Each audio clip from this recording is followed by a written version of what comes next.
Hello, September is almost over and it's harvest time, and we've got a rich harvest of KZ and CCA in-ear monitors. Actually, it's basically the same brand separated into two sub-brands. I don't know why they do that, but probably there is some logic behind that. They announced a bunch of true wireless models and released them. There were a few CCA models, and now it come a few KZ models, ZSX, and also another pair of hybrids and another true wireless in-ear monitors. But today we will talk about CCA C10 Pro. Professional researchers of the Hi-Fi market probably can already guess that it's the hybrid model with 10 drivers or 5 per each ear, and it means that here used a single dynamic driver. It's a 10mm dynamic driver and 4 balanced armatures in each ear. Price as usual is pretty humble. It's about $40, 41 at the Linsole if I remember right. I will add links to the description, and let's have a closer look. Package is traditional, white cardboard with nice texture. Here is the image of the earphones inside. And what is interesting for us is that 0.75mm 2-pin connector, 24 ohms of impedance and 109 decibels of sensitivity.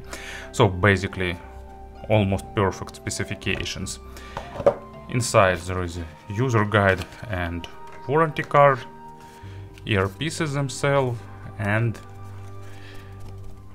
set of accessories. As usual, the main problem is to pull everything out without destroying the box too much, as I need to make some photos after this review, but actually I feel a really strong desire to rip and tear.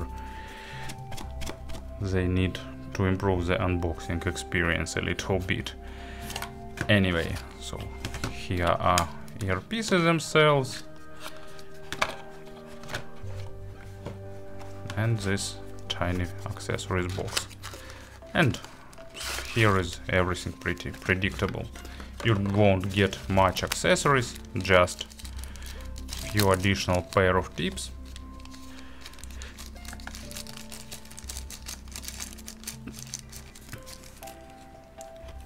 Three pairs in different sizes, and fourth pair is already attached, and stock cable. And what a pleasant surprise, looks like they decided to replace it and make step aside from their traditional brownish cables. So probably it's end of an era, but maybe they will return to it and this cable was chosen by accident. In terms of design, we've seen that design many times before, but as you can see now they developed new approach to the face plates, and this combination of black and gold looks pretty stylish in my opinion. You know, Chinese in-ear monitors pass a long way, and now they looks pretty stylish. Inner part is made of transparent plastic. It has traditional shape and size, so it will fit to almost any ears without big issues, and it's time-proven shape. You can see the internals, you can see the dynamic driver and balanced armature drivers. Here they are, and probably driver also located in this spout. Spout is made of metal. There is a protective grill, so there is a lip for holding the tip. So all parts of good design and good build is present here. So let's put the tip back. Build quality is nice as usual. It's not something super fancy or some premium, but really solid build quality for nowadays and for this price especially. As usual, here used 2-pin connector with recessed pins, probably the most reliable type of connector in this price segment, and I really like that KZ/CCA is constantly using this connector, so you can now safely invest into some cable and you can be almost sure that they won't change something, in at least in nearest future. In the further future they can change something. Cable is step aside, maybe it's not something audiophilic, but it looks and feels pretty nice. It has ear hooks, no memory wire, but it holding cable around the ear pretty well. Cable itself is soft, not super soft, but definitely on the softer side. Almost zero microphonic effect and not getting really hard when it's cold, tangle prone and not tangle proof, so it's not easy to tangle. And here it goes to the regular angle jack, so nice upgrade for the cable, at least in terms of outlook. And as it comes to the design, accessory set and other exterior stuff, everything is done on a really good level that you can probably expect nowadays from KZ and CCA. And of course about the sound, this time they don't have much resemblance with regular C10. Of course it's not totally different model, it's still same company with same tuning ideas, but don't let the name fool you, because it's not the upgraded version of C10, it's just another model with similar drivers configuration and bit different tuning.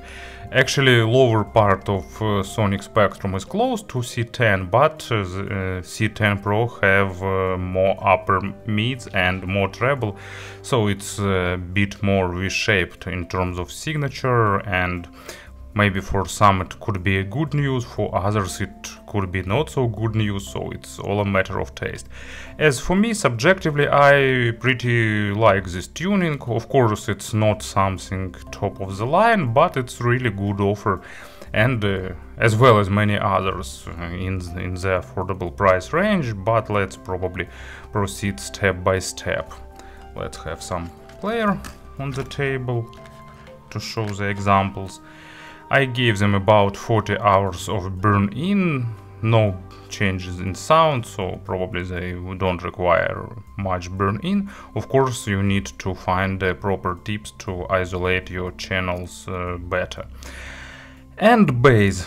Bass is quite an improvement over the previous version, and probably CCA found a better dynamic driver, or they just retuned the old one a bit better.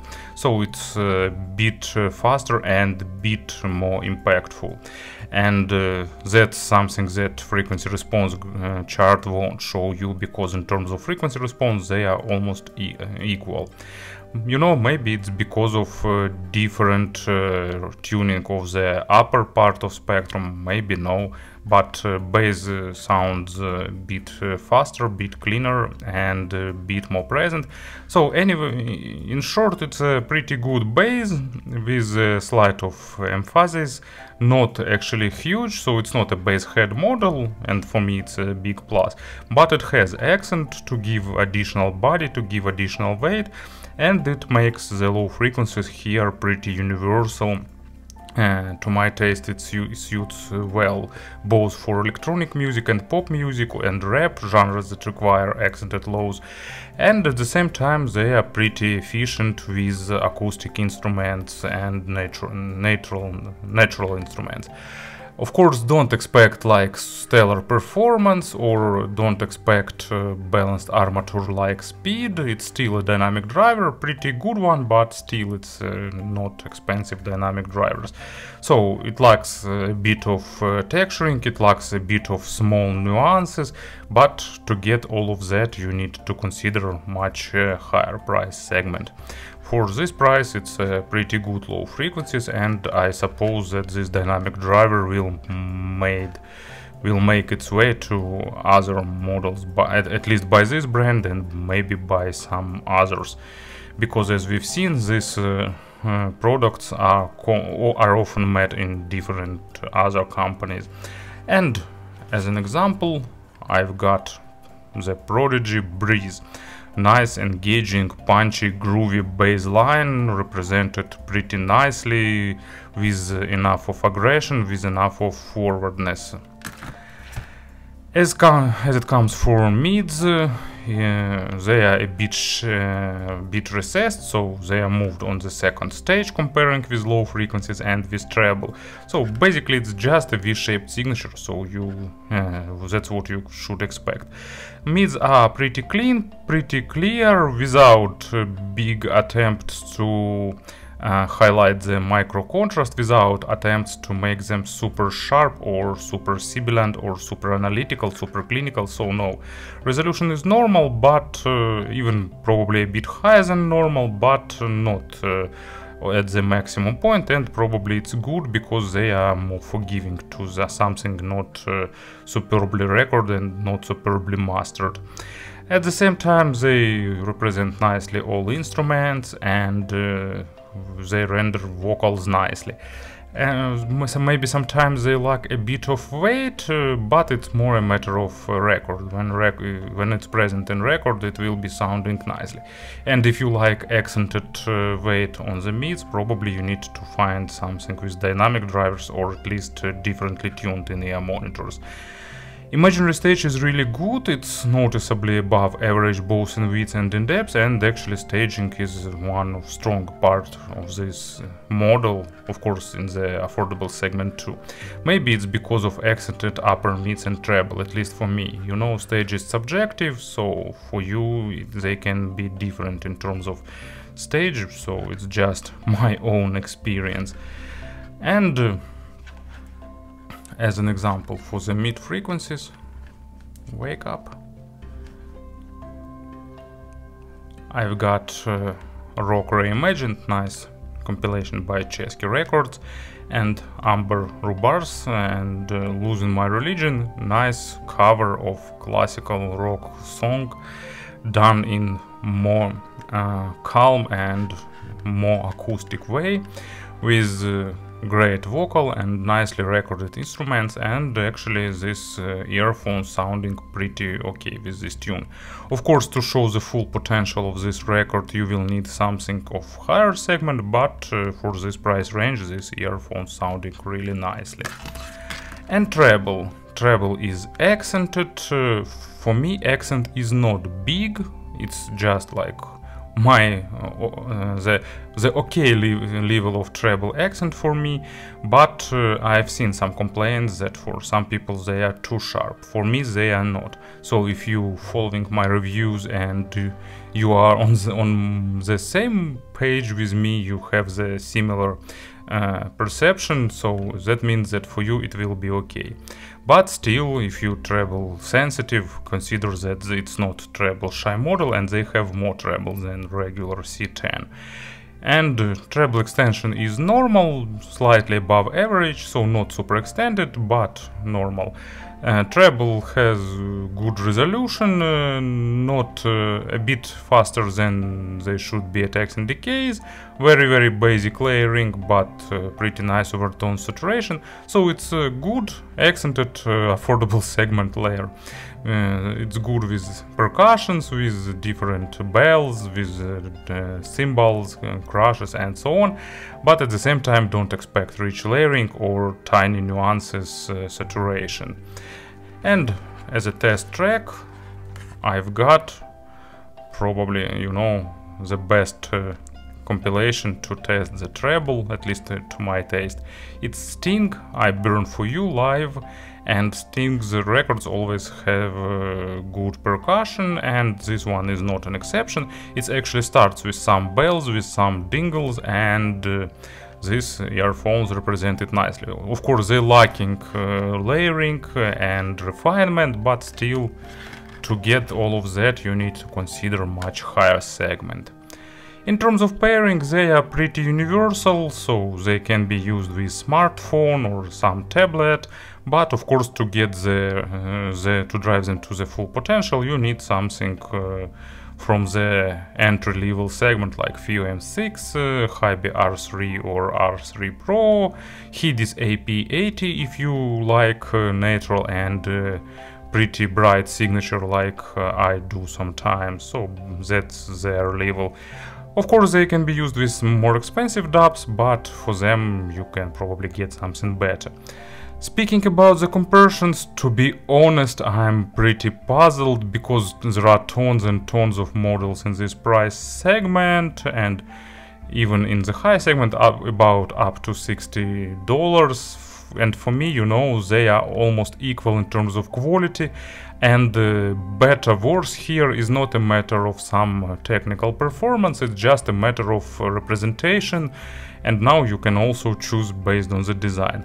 Of course there are bad models in this price segment, lot of them, tons of them, but good models like KZ and CCA recently released, and KBER and many others, they are all equally good with different representations, so choice is mainly taste based here. Just as a few reference points here, KZ ZSX, probably subjectively my favorite tuning in this price segment now. It's more natural with a bit more forward and weighty mids and a bit better refined treble, while this one is more fun and a bit more engaging. KZ ZS10 Pro and yet another really popular model, they have a bit more low frequencies and a bit more weight on the lows, but a bit less resolution, so consider this one as KZ ZS10 Pro with a bit of shaved fat, so they do some liposuction and make them faster and more agile. Maybe they did some CrossFit with these in-ear monitors. Previous models of CCA C10 is a bit warmer actually with less treble. Not warm per se, but a bit warmer. And C12, sorry, I didn't test them, so I don't remember. Probably I missed some other models, but honestly I can't do more comparisons. TRN, that's the model that definitely different. TRN is more faster, drier, more aggressive, like they have their own different sound signature.